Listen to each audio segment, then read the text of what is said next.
शुभ प्रभात। आज का दिन मंगलमय हो। प्रिय आत्मन, पुराने युगों से यह एक विवाद का मुद्दा रहा है कि आदमी अपने इस जन्म में किए गए कर्मों का फल इसी जन्म में भोगता है या अन्य आने वाले आगामी जन्मों में। और आदमी क्या कर्म का फल बदलने में समर्थ है?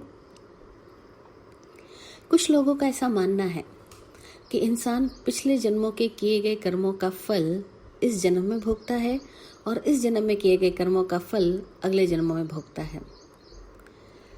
जब यह सवाल सवर्ण निर्ग्रंथ भगवान महावीर स्वामी जी को पूछा गया था तो उन्होंने जो जवाब दिया था, जो कि आज सूत्रों में लिखित है, वो जवाब यह था कि इंसान इस जन्म में किए गए कर्मों का फल इस जन्म में भी पा सकता है और अगले जन्मों में भी पा सकता है। इसी तरह से वो पिछले जन्मों के कर्मों का फल भी भोग रहा हो, ऐसा भी संभव है, और वो इसी जीवन के कर्मों का फल भोग रहा हो, ऐसा भी संभव है। और ऐसा तो है ही ना। प्रैक्टिकली हम देखें, मानो ये तो एक शास्त्र की बात हो गई, अब हम प्रैक्टिकली देखें, हमने आज बीज बोया और कुछ दिनों बाद फसल काटी, तो हमने इस जन्म में जो बोया उसको आज काटा ना। हमने अभी खाना पकाया और खाना खाया, हमने अभी गाली बोली और प्रत्युत्तर में गाली पाई, हमने अभी किसी को लात मारी, किसी ने वापस हमको लात मारी, हमने अभी किसी को तारीफ करी, उसने वापस हमारी तारीफ करी। ये क्या है? आपने सम्मान दिया, सम्मान मिला, अपमान दिया, अपमान मिला। आपने स्किलफुली काम किया, आपको प्रॉफिट हुआ। आपने डल होकर के काम किया, आपको लॉस हुआ। आपके डिसीजंस आपने सोच समझ के स्टडी के साथ आराम से आनंद से भर के लिए और वे सक्सेसफुल बना गए आपको। और कभी कभी आप लापरवाह होते गए, अहंकारी होते गए और आपके लॉसेस चलते गए। ये सब चीज़ें क्या है? इसके लिए हमें ये इंतजार करने की या सोच लाने की जरूरत ही नहीं है कि पिछले जन्मों का ही कर्म का फल हम इस जन्म में भोगते हैं। ऐसा नहीं है। हम क्षण क्षण फल भोग रहे हैं, क्षण क्षण कर्म कर भी रहे हैं, क्षण क्षण के हमारे इंटेंशंस हमें सतत परिवर्तित कर रहे हैं, बदल रहे हैं। इसीलिए इंसान इसी जन्म का फल भी इसी जन्म में भोग रहा है और पिछले जन्मों का फल भी भोग रहा है। क्यों? क्योंकि अगर पिछले जन्मों से एक श्रृंखला है, उसी श्रृंखला का यह हिस्सा है। जैसे नदी का हमारे गांव में हमें दिखलाई पड़ना, केवल हमारे गांव में नदी पैदा नहीं हुई है, नदी पिछले से चली आ रही है, हमारे गांव में दिखलाई पड़ रही है और आगे भी जा रही है। पर हमें हमारे गांव में दिखलाई पड़ती है तो हो सकता है हम कहते हैं हमारे गांव की नदी है, हमारी नदी है, हमारी नदी में ये होता है, इन किनारों पे वो होता है। लेकिन ये सब कुछ हमको दिखलाई पड़ने वाला दृश्य सीमित है, इसीलिए हमें लगता है कि ये हमारे गाँव की नदी है, पर ये तो पीछे से चली आ रही है और ये आगे तक बढ़ी जा रही है। ऐसे ही हम सब भी है, हम सब भी उस सरिता की भांति है जो सतत पीछे से चले आ रहे हैं और आगे तक चलते चले जा रहे हैं। हम सभी भूत, वर्तमान, भविष्य, इन तीनों ही क्रमों से गुजरते चले जा रहे हैं। इसीलिए यहाँ हम पिछले जन्मों की संतति भी है, हम वर्तमान में भी नई संतति का निर्माण करते चले जा रहे हैं। क्यों? क्योंकि हम सब अटैच्ड हैं।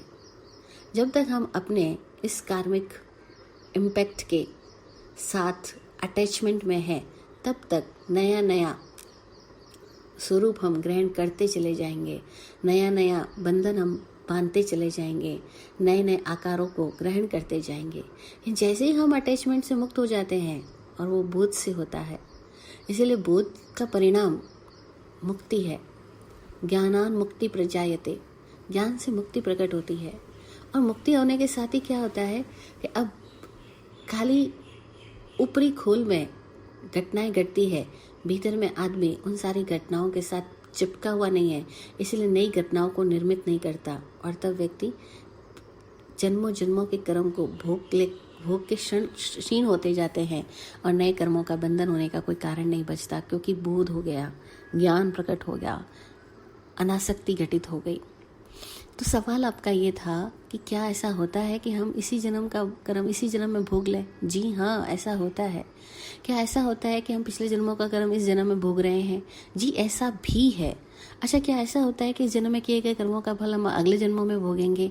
जी, ऐसा भी संभव है कि कुछ कर्म ऐसे होंगे, कुछ बंधन ऐसे बांधेंगे जो कि अभी भोगे नहीं जाएंगे। जैसे कुछ डिपॉजिट ऐसे कर लेंगे जिन डिपॉजिट को इस समय हम खोल नहीं पाएंगे, उसके पहले हम कहीं और पहुंचेंगे, फिर किसी और प्लेटफॉर्म पर हमारे वो डिपॉजिट्स, हमारे द्वारा इकट्ठे किए गए कर्म का संचय हमारे सामने आएगा, हमें वातावरण देगा, हमें परिस्थितियाँ देगा, हमें माहौल देगा।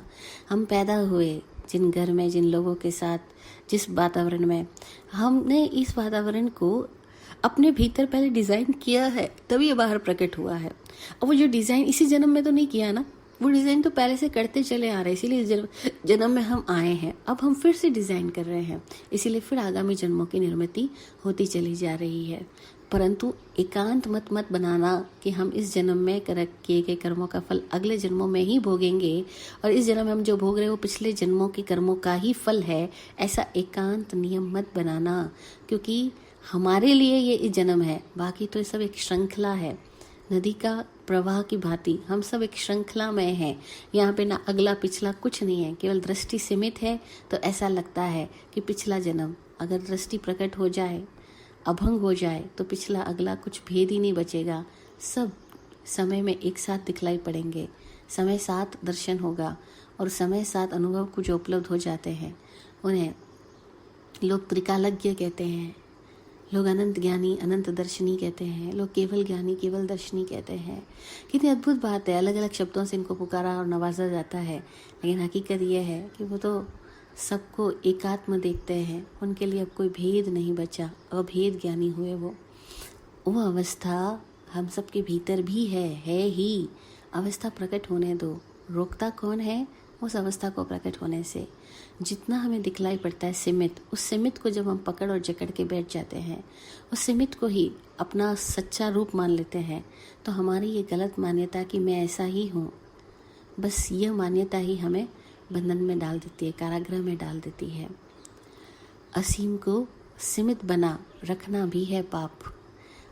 हम असीम हैं लेकिन हमको सीमित मान लेते हैं, हम विराट है लेकिन खुद को एक संकुचित मान लेते हैं, और वहीं से हम ये सारे विवादों में, मुद्दों में उलझ जाते हैं। अन्यथा उलझने की कोई आवश्यकता ही तो नहीं। जय हो, जय हो, जय हो। जय विराट शांति गुरुवे नमः। सबका कल्याण हो। ओम शांति, ओम शांति।